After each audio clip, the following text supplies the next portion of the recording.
Hello, ഞാൻ എൻ്റെ ഫ്രൈഡേയിലെ day in my ലൈഫായിട്ടാണ് വന്നിട്ടുള്ളത്. അപ്പോൾ രാവിലെ നൈറ്റ് നിസ്കാരമൊക്കെ കഴിഞ്ഞ് ഞാൻ പിന്നെ കിച്ചണിലേക്ക് ഇറങ്ങി. അപ്പോൾ ഇന്ന് ഹസ്ബൻഡിന് ലഞ്ച് കൊടുക്കണം, കുട്ടികൾക്ക് സ്കൂളില്ല, ഫ്രൈഡേ ഇവിടെ ലീവാണല്ലോ. അപ്പം ഞാൻ നെയ്ച്ചോറും പരിപ്പ് കറിയും ബീഫ് റോസ്റ്റും കൊടുക്കാമെന്ന് കരുതി. അപ്പോൾ ഞാൻ പരിപ്പ് രാത്രിയിൽ തന്നെ വേവിച്ച് വെച്ചിട്ടുണ്ടായിരുന്നു. പിന്നെ അതുപോലെ ബീഫും റോസ്റ്റ് ചെയ്തെടുത്തിട്ടുണ്ടായിരുന്നു. നല്ല ബ്ലാക്ക് കളറിലുള്ള ബീഫ് റോസ്റ്റാണ് ഞാൻ ഉണ്ടാക്കിയത്. അപ്പോൾ ഇനി എനിക്ക് ആ പരിപ്പ് കറിയിലേക്ക് ഒന്ന് ചട്ടിയാച്ച് വയ്ക്കാനുണ്ട്, പിന്നെ ഈ ബീഫ് ഒന്ന് ചൂടാക്കാനുണ്ട്. അപ്പോൾ ഞാൻ ഈ ബീഫ് എങ്ങനെ ഉണ്ടാക്കിയെന്നത് ഞാനൊന്ന് നെയ്ച്ചോറ് വെക്കുന്ന സമയം കൊണ്ട് നിങ്ങളതൊന്ന് കണ്ടിട്ട് വന്നു.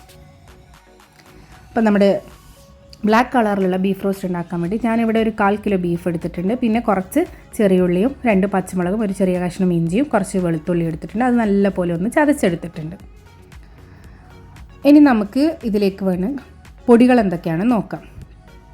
അപ്പോൾ പൊടികളായിട്ട് ഞാനിവിടെ 2 ടീസ്പൂൺ മല്ലിപ്പൊടിയും 1.5 ടീസ്പൂൺ മുളക് പൊടിയും 1 ടീസ്പൂൺ കുരുമുളക് പൊടിയും 1/4 ടീസ്പൂൺ മഞ്ഞൾപ്പൊടിയും എടുത്തിട്ടുണ്ട്. ഇനി കുക്കർ എടുത്ത് നമ്മൾ കഴുകി വൃത്തിയാക്കി വെച്ച ബീഫ് ഇതിലേക്ക് ഇട്ട് കൊടുക്കുക. പിന്നെ നമ്മൾ ആ ചതച്ച് വെച്ച ചെറിയുള്ളി, ഇഞ്ചി, വെളുത്തുള്ളി, പച്ചമുളക് മിക്സ് ഉണ്ടല്ലോ, അതും ഇട്ട് കൊടുക്കുക. പിന്നെ നമ്മുടെ പൊടികളും ചേർത്ത് കൊടുക്കാം. ഇനി ഇതിലേക്ക് നമുക്ക് ആവശ്യത്തിനുള്ള ഉപ്പ് ചേർത്ത് കൊടുക്കാം. പിന്നെ കുറച്ച് ഒരു 1/4 ടീസ്പൂൺ അങ്ങനെയായിട്ട് കുറച്ച് ഉലുവ ചേർത്ത് കൊടുക്കുക. ഉലുവ ഇട്ട് കഴിഞ്ഞാൽ പെട്ടെന്ന് തന്നെ ബീഫ് നല്ലപോലെ വെന്ത് കിട്ടും. ഇനി നല്ലപോലെ കൈ വെച്ചിട്ടൊന്ന് നല്ലപോലെ ഒന്ന് തിരുമ്മി കൊടുക്കാം, നല്ലപോലെ മിക്സ് ആക്കിയ. ഇനി ഇതിലേക്ക് നമുക്ക് ഇത് വേവാൻ ആവശ്യമായിട്ടുള്ള വെള്ളം ഒഴിച്ച് കൊടുത്തിട്ട് കുക്കർ അടച്ച് വെച്ചിട്ട് നമുക്ക് ഒരു ലോ ടു മീഡിയം ഫ്ലെയിമിൽ ഒരു 5-6 വിസിൽ വരുന്നത് വരെ വെയിറ്റ് ചെയ്യണം. അങ്ങനെ 5-6 വിസിലിന് ശേഷം അതിൻ്റെ ആവിയൊക്കെ പോയിട്ട് ഞാനത് തുറന്നെടുത്തിട്ടുണ്ട്. ഇനി ഒരു ഇരുമ്പ് ചീനച്ചട്ടി എടുത്തിട്ടുണ്ട്. അതിലേക്ക് നമുക്ക് വെളിച്ചെണ്ണ ഒഴിച്ച് കൊടുക്കാം. ഈ ബീഫ് റോസ്റ്റൊക്കെ തയ്യാറാക്കുമ്പോൾ വെളിച്ചെണ്ണ ഒഴിച്ച് ചെയ്താൽ നല്ല ടേസ്റ്റ് ആയിരിക്കും. അപ്പോൾ അതിലേക്ക് ഞാനൊരു 1/2 ടീസ്പൂൺ നമ്മൾ പെരുംജീരകം ഉണ്ടല്ലോ, അത് ഇട്ട് കൊടുത്തിട്ടുണ്ട്. അതൊന്ന് പൊട്ടി വന്നപ്പോൾ അതിലേക്ക് കുറച്ചധികം തന്നെ കറിവേപ്പില ഇട്ട് കൊടുത്തിട്ടുണ്ട്. അതൊന്ന് ഇതായി വന്നപ്പോൾ അതിലേക്ക് നമ്മുടെ തേങ്ങാക്കൊത്തുണ്ടല്ലോ, അതും ഇട്ട് കൊടുക്കാം. ഇത് നല്ലപോലെ അതൊന്ന് റോസ്റ്റ് ചെയ്തെടുക്കാം. ഇനി ഇതിലേക്ക് നമുക്കൊരു 2 വറ്റൽമുളക് കീറിയതും ഇട്ട് കൊടുക്കാം. ഇനി അതൊന്ന് മിക്സ് ചെയ്തതിന് ശേഷം നമ്മൾ വേവിച്ച് വെച്ച ബീഫ് ഉണ്ടല്ലോ, അത് ഇതിലേക്ക് ഇട്ട് കൊടുക്കാം. അപ്പോൾ ബീഫിൻ്റെ വെള്ളമൊക്കെ വറ്റി നല്ല കറക്റ്റ് ഇതിൽ നമുക്ക് കുക്കായി കിട്ടിയിട്ടുണ്ട്. നമ്മൾ ആ ബീഫ് വേവിക്കാൻ ആവശ്യമായ വെള്ളം ഒഴിച്ചാൽ മതി, കൂടുതൽ വെള്ളം ഒഴിക്കേണ്ട ആവശ്യമില്ല. അപ്പോൾ പിന്നെ നമ്മളിത് ഈ വറ്റിച്ചെടുക്കുന്ന സമയത്ത് നമുക്കത് കുറച്ച് പണിയായിരിക്കും. അപ്പോൾ ഞാനിത് ആ ബീഫ് ഇട്ട് കൊടുത്ത് നല്ല പോലെ ഇതൊന്ന് മീഡിയം ഫ്ലെയിമിലിട്ടിട്ട് ഇതിങ്ങനെ വറ്റിച്ചെടുക്കുന്നുണ്ട്.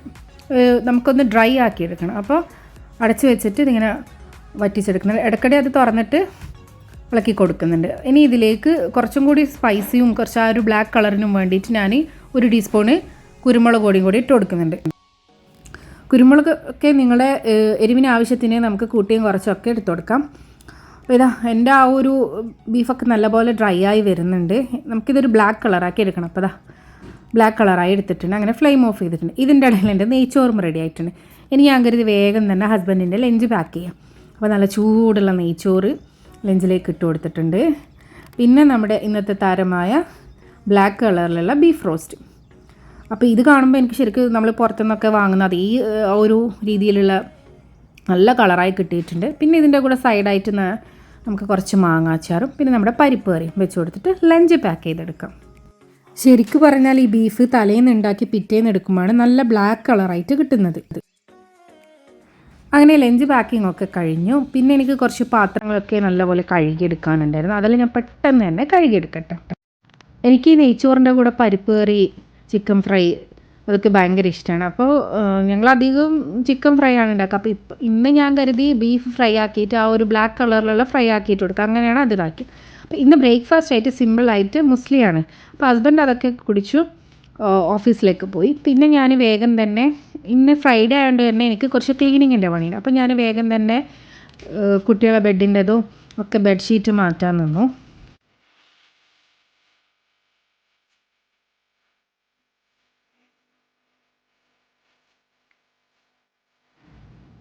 അങ്ങനെ ബെഡ്ഷീറ്റൊക്കെ മാറ്റി. പിന്നെ അത് കഴിഞ്ഞ് ഞാൻ നമ്മളെ ബെഡ്റൂമിലെ ബെഡ്ഷീറ്റും മാറ്റാൻ നിന്നു.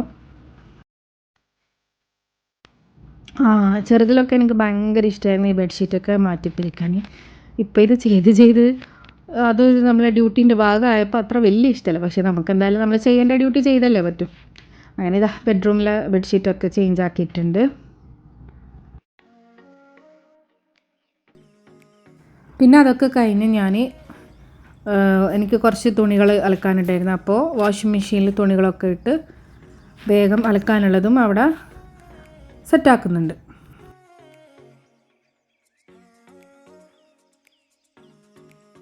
അതവിടുന്ന് ആവുന്ന സമയം കൊണ്ട് ഞാൻ വേഗം തന്നെ ഗ്യാസ് അടുപ്പ് ഒന്ന് നല്ലപോലെ ക്ലീൻ ചെയ്തെടുത്തിട്ടുണ്ട്. അതൊക്കെ ക്ലീൻ ചെയ്തെടുത്തതിന് ശേഷം നമ്മുടെ നെയ്ച്ചോറും ഇതൊക്കെ അവിടെ തന്നെ തിരിച്ചു വെച്ചു. പിന്നെ വേഗം തന്നെ എല്ലാ സ്ഥലവും ഒന്ന് നല്ലപോലെ അടിച്ചു വാരുന്നുണ്ട്. അപ്പോൾ അടിച്ചു വാരി കഴിയുമ്പോഴേക്ക് തന്നെ എൻ്റെ വാഷിംഗ് മെഷീനിലിട്ട് തുണിയൊക്കെ ആയിട്ടുണ്ടായിരുന്നു. അപ്പം ഞാൻ പിന്നെ പെട്ടെന്ന് തന്നെ അതൊക്കെ വേഗം ആറിയിരുന്നുണ്ട്.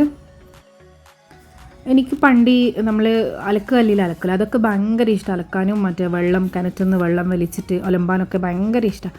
പക്ഷേ തീരെ ഇഷ്ടമല്ലാത്ത പണിയാണ് ഈ അലക്കിയ തുണി എടുത്തിട്ട് മടക്കി വെക്കുക. അതിപ്പോഴും വലിയ ഇഷ്ടമൊന്നുമല്ല. പക്ഷേ ഇപ്പം എന്തായാലും നമുക്ക് ചെയ്യും. ഇപ്പം പിന്നെ നമുക്ക് വാഷിംഗ് മെഷീനിൽ അലക്കിയാൽ മതിയല്ലോ, കല്ലിൽ അലക്കലോ അങ്ങനത്തെ ഒന്നുമില്ലല്ലോ. അങ്ങനെ അലക്കിയതൊക്കെ ആറിയിട്ട് അതൊക്കെ കഴിഞ്ഞ് പിന്നെ ഞാൻ എല്ലാ സ്ഥലവും ഒന്ന് തുടച്ചെടുത്തു. പിന്നെ എല്ലാ സ്ഥലത്തെ ഡോർമാറ്റൊക്കെ ഒന്ന് ചേഞ്ച് ആക്കി അതും അലക്കാനിട്ട് പിന്നെ ഞാൻ വേഗം പോയിട്ട് കുളിച്ചു. അപ്പോൾ കുളിച്ചെല്ലാം കഴിഞ്ഞപ്പോൾ നല്ല വിശപ്പുണ്ടായിരുന്നു. അങ്ങനെ വേഗം തന്നെ ഞാനും കുട്ടികളും ഒക്കെ ചോറ് കഴിക്കായിരുന്നു. അപ്പോഴേക്ക് കുട്ടികളുടെ കുളിയൊക്കെ കഴിഞ്ഞിട്ടുണ്ടായിരുന്നു. അങ്ങനെ നല്ല നെയ്ച്ചോറും പരിപ്പ് കറിയും നമ്മൾ ബ്ലാക്ക് കളറിലുള്ള നല്ല ഡ്രൈ ബീഫ് റോസ്റ്റും മാങ്ങാച്ചാറൊക്കെ കൂട്ടി നന്നായിട്ട് ലഞ്ച് കഴിച്ചു. പിന്നെ അതൊക്കെ കഴിഞ്ഞ് ഞാൻ വേഗം നിസ്കരിക്കാൻ നിന്നു. അപ്പോൾ പിന്നെ ഈ സമയത്ത് കുട്ടികൾ ഡൊമിനോസും ലുഡോ ഒക്കെ കളിക്കാൻ നിന്നു. അങ്ങനെ ഞാൻ നിസ്കാരമൊക്കെ കഴിഞ്ഞ് പിന്നെ കിച്ചണിലേക്ക് എനിക്ക് ഒരു പായസം കുടിക്കാൻ മതി. അപ്പോൾ കുറച്ച് സേമിയ ഇതിന് വാങ്ങിയത് ബാക്കിയുണ്ടായിരുന്നു. അപ്പോൾ ഞാൻ കരുതി ഒരു വെറൈറ്റിക്ക് വേണ്ടിയിട്ട് അതിലേക്ക് ക്യാരറ്റും ചേർത്തിട്ട് ഓറഞ്ച് കളറിലുള്ള നമ്മുടെ ക്യാരറ്റ് സേമിയ പായസം ഉണ്ടാക്കാം. അപ്പോൾ അതിന് വേണ്ടിയിട്ട് ഞാൻ ഒരു ചെമ്പടുപ്പിൽ വെച്ച് കൊടുത്തിട്ടുണ്ട്. അപ്പോൾ അത് ചൂടായി വന്നപ്പോൾ അതിലേക്ക് ഗീ ഒഴിച്ച് കൊടുക്കുന്നുണ്ട്.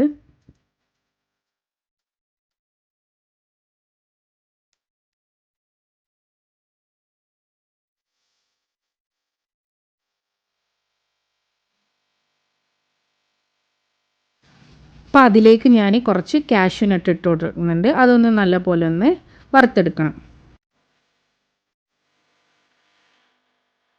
അങ്ങനെ നമ്മുടെ കാഷ്യൂ നല്ലപോലെ വറുത്തിട്ടുണ്ട്. ഇനി അതിനെ നമുക്ക് അതിൽ നിന്നും മാറ്റാം. ഇനി ഇതേ എണ്ണയിലേക്ക് തന്നെ നമ്മൾ ഗ്രേറ്റ് ചെയ്ത് വെച്ച ക്യാരറ്റ് ഉണ്ടല്ലോ, ഞാനിവിടെ ഒരു വലിയ ക്യാരറ്റാണ് എടുത്തത്. അപ്പോൾ അത് ഗ്രേറ്റ് ചെയ്തിട്ടുണ്ട്. അത് ഇനി നമ്മുടെ നെയ്യിലിട്ടിട്ട് നല്ലപോലെ അതൊന്ന് കളർ മാറുന്നത് വരെ ഒന്ന് വഴറ്റി കൊടുക്കാം. അതിനത് കളറൊക്കെ മാറി വന്നിട്ടുണ്ട്. ഇനി ഇതിലേക്ക് നമുക്ക് പാൽ ഒഴിച്ചു കൊടുക്കാം. ഞാനിവിടെ 2 കപ്പ് പാലും 1 ഗ്ലാസ് വെള്ളമാണ് ചേർക്കുന്നത്.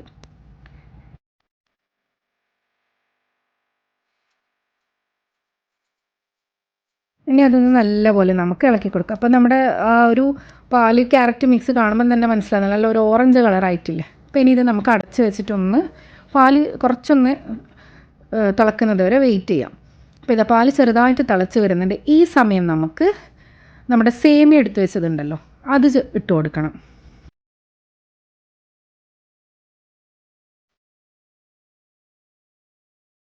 ഞാനിവിടെ 1 കപ്പ് സേമിയാണ് ഇട്ട് കൊടുത്തിട്ടുള്ളത്. ഇനി അതൊന്ന് ഇട്ട് കൊടുത്ത് ഒന്ന് മിക്സ് ചെയ്തതിന് ശേഷം നമുക്ക് അടച്ച് വെച്ചിട്ട് ആ സേമിയ കുക്കാവുന്നത് വരെ ഒന്ന് വെയിറ്റ് ചെയ്യാം.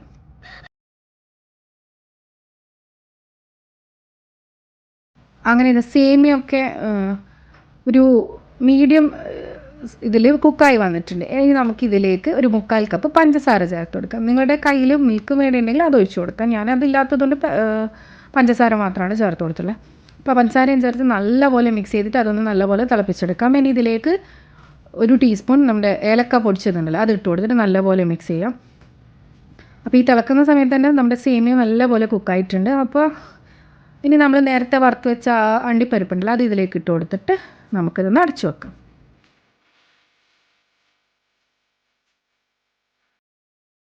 പിന്നെ അതൊക്കെ കഴിഞ്ഞ് ഞാൻ റൂമിലേക്ക് പോയി.